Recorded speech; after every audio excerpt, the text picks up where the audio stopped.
तो ब्रेक के बाद एक बार फिर से आपका स्वागत है। चुनाव के नतीजे आज आने वाले हैं। लड्डू तैयार कर रही है बीजेपी। कांग्रेस के नेता कह रहे हैं कि हमारे यहां परंपरा नहीं है पहले से लड्डू तैयार करने की। नतीजा आने के बाद कार्यकर्ता खुद लेकर आते हैं मिठाई। हम आपको देश के अलग अलग हिस्सों से दिखा रहे हैं तस्वीरें इस वक्त कहां किस तरीके से चुनाव के नतीजों का इंतजार हो रहा है। और साथ ही आपको यह भी बता रहे हैं जी न्यूज की स्क्रीन आपको आज कुछ इस तरीके से दिखाई देगी जब चुनाव नतीजे आएंगे। और सबसे पहले सबसे तेज सबसे सटीक नतीजे आपको जी न्यूज दिखाएगा। यह सबसे पहली तस्वीर कानपुर से हमने आपको दिखा दी है, जहां बीजेपी के कार्यकर्ता जुटे हुए हैं। वहां पटाखे फोड़े जा रहे हैं, आतिशबाजी हो रही है। हमारे साथ बीजेपी के नेता संबित पात्रा यहां स्टूडियो में आ चुके हैं। स्वागत है संबित आपका स्टूडियो में। आपसे कमेंट ने उसके पहले यह भी बता दें कि मेरे सहयोगी अश्विनी गुप्ता भी इस वक्त दिल्ली के चांदनी चौक इलाके से हमारे साथ आ चुके हैं। अश्विनी, चांदनी चौक की चाय मशहूर है, पराठे मशहूर हैं। आज सुबह सुबह आप वहां पहुंचे हैं, नमो चाय पिलाई कि नहीं किसी ने आपको अभी तक? जी बिल्कुल, चाय जरूर यहाँ पर बट रही है और हम लोग इस वक्त मौजूद है काउंटिंग सेंटर पर, जहां पर चांदनी चौक सीट की काउंटिंग होनी है। तैयारियां यहाँ पर पूरी हो चुकी है। देखिए, सुरक्षा व्यवस्था जो है, बंदोबस्त है, तमाम जो चुनाव अधिकारी है वो यहाँ पर पहुंचे हुए हैं। 8 बजे से मतगणना जो है वो शुरू होगी। सबसे पहले जो पोस्टल बैलेट है, करीब 14,500 के आसपास पोस्टल बैलेट है जिनका की पहले काउंटिंग होगी। उसके बाद जो है 8:30 बजे से जो है ईवीएम खुलना शुरू होंगी। दिल्ली, अगर हम पूरी दिल्ली की बात करें तो करीब 22,000 के आसपास ईवीएम है और 83 लाख के आसपास लोगों ने वोट डाला है। तो 7 जो सीटें हैं दिल्ली की, वहां पर उन सीटों की काउंटिंग होगी और सबसे ज्यादा रोमांचक जो है वो यही सीट है, क्योंकि यहां पर कपिल सिब्बल की सीट जो है वो दांव पर है। हर्षवर्धन यहां से चुनाव लड़ रहे हैं, तो लोगों की निगाहें जो है वो यहाँ पर लगातार लगी हुई हैं कि काउंटिंग कब शुरू हो। हालांकि अभी फिलहाल कार्यकर्ता यहाँ पर नहीं पहुंचे, काफी दूर से ही बैरिकेडिंग जो है वो कर दी गई है। पुलिस का बंदोबस्त काफी जबरदस्त है, लेकिन चुनाव अधिकारी यहाँ पर जरूर पहुंच चुके हैं और जितने भी इंतजामात हैं उनकी निगरानी यहाँ पर की जा रही है। बिल्कुल अश्विनी, ये बताइए जरा कौन कौन उम्मीदवार हैं जो खुद आएंगे काउंटिंग सेंटर्स तक, और कौन कौन हैं जो घर पर टीवी पर ही देखेंगे नतीजा उनका, हारे के जीते? देखिए, उम्मीद है कि हर्षवर्धन यहां पर आए, क्योंकि काउंटिंग से पहले अगर नहीं भी आते हैं तो जो भी जीतेगा उम्मीदवार उसको अपना सर्टिफिकेट कलेक्ट करने जरूर आना पड़ेगा यहां पर। और उम्मीद है कि कपिल सिब्बल भी आए। हालांकि अभी तक कोई साइन उनके नहीं है, लेकिन उम्मीद ये की जा रही है कि हर्षवर्धन, कपिल सिब्बल और आशुतोष जो आम आदमी पार्टी के उम्मीदवार है, वो लोग यहां पर दिन में एक चक्कर जरूर लगा सकते हैं और जो मतगणना है उसका जायजा ले सकते हैं। हालांकि उनके जो काउंटिंग एजेंट्स हैं वो जरूर यहां पर कुछ देर में पहुंचना शुरू हो जाएंगे। जी बिल्कुल अश्विनी, आप रहिए हमारे साथ, वापस आ रहे हैं डॉक्टर पात्रा। अभी हम बात कर रहे थे बीजेपी के एक दफ्तर में जलेबी पूरी तैयार हो गई है, पटना में, कानपुर में आतिशबाजी होने लगी है। थोड़ा इंतजार तो कर लेते। नहीं, अभी मेरे भाई कांग्रेस ये भी बता रहे थे कि उनके यहाँ परंपरा नहीं है लड्डू बनाने की। हाँ बिल्कुल, आपके आने से पहले उन्होंने कहा कि कार्यकर्ता ही ले आते हैं। हाँ, कार्यकर्ता ले आते हैं। तो मैं वो याद दिलाऊं, उनके यहाँ ये मोतीचूर के लड्डू वगैरह खाते नहीं है, वो डायरेक्टली फॉरेन चले जाते हैं और जो इंडियन खाना खा रहे होते हैं डिनर में, उनको वो थे दृष्टि से देखते हैं। तो मैं तो पूछना चाहूंगा, राहुल जी वापस आ गए हैं कि नहीं आज काउंटिंग के दिन?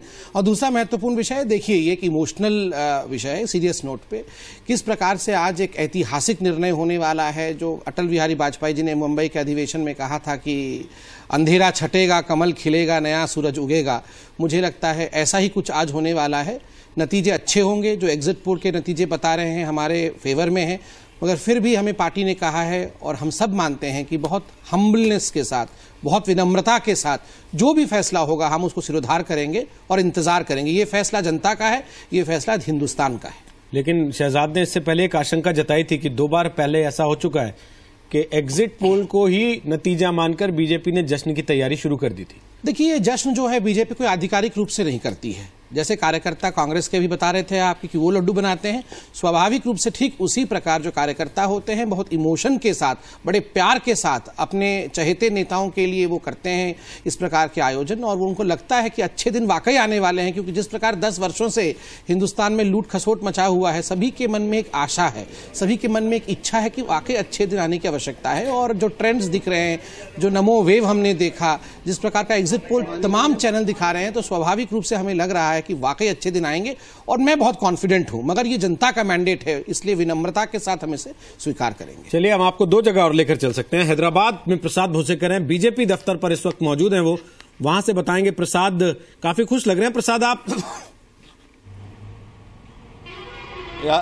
बीजेपी के लिए काफी अहम दिन है, क्योंकि आंध्र प्रदेश एक ऐसा राज्य है जहां पर सभी की नजरें हैं। 42 लोकसभा की सीटें हैं, हालांकि यहां पर विधानसभा के नतीजे भी आज घोषित होंगे। तो 42 सीटों पर भरपूर कोशिश की है, खास करके बीजेपी और टीडीपी ने जो गठबंधन उन्होंने इलेक्शंस के पहले बनाया था, तो उनको काफ़ी उम्मीदें है, खास करके सीमांध्र में जहां पर उनकी स्थिति अच्छी लग रही है। लेकिन वोटर्स ने क्या इनको जो है मैंडेट दिया है, किनको कितने सीट्स दिए हैं, क्योंकि काफ़ी ट्रायंगुलर फाइट्स है। बीजेपी, टीडीपी, वाईएसआर, कांग्रेस और जो है कांग्रेस एक तरफ है, तो तेलंगाना में तेलंगाना राष्ट्र समिति भी है। तो किस प्रकार के नतीजे जो है आज वोटर्स देंगे, वो देखना काफी दिलचस्प रहेगा। रोहित जी बिल्कुल, हम चाहेंगे आप पीछे तस्वीर भी दिखाइएगा घुमाकर, वापस आएंगे जब आपके पास क्या कुछ हलचल वहां बीजेपी दफ्तर में इस वक्त दिख रही है। लेकिन इसके पहले हम कुरुक्षेत्र चलते हैं। एक कुरुक्षेत्र बनारस में बना हुआ है जहां नरेंद्र मोदी चुनाव मैदान में, और एक कुरुक्षेत्र ये हरियाणा का कुरुक्षेत्र है जहां पवन नारा इस वक्त मेरे सहयोगी मौजूद हैं।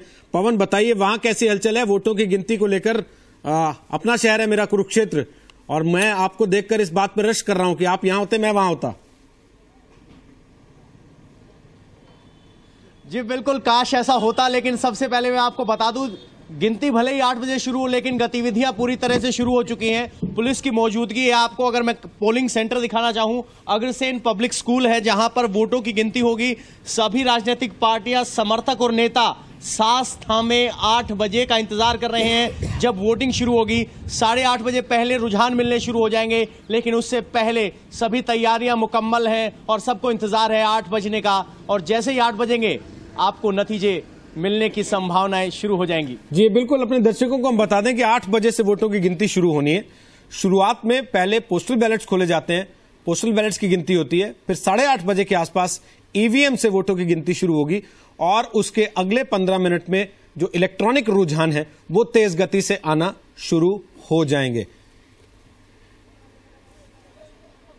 ये तस्वीरें आप इस वक्त देख रहे हैं, ये हावड़ा की तस्वीरें हम आपको दिखा रहे हैं। शहजाद पूनावाला, एक बड़ी चीज ये है, आप खुद कह रहे हैं कि एग्जिट पोल्स पलटते हैं, इसमें कोई बड़ी बात नहीं है, और कांग्रेस पार्टी नतीजे आने तक इंतजार करेगी। संदीप दीक्षित से इंतजार नहीं हुआ, जामनगर के आपके कैंडिडेट थे कांग्रेस के, उनसे इंतजार नहीं हुआ, ऐसा क्यों?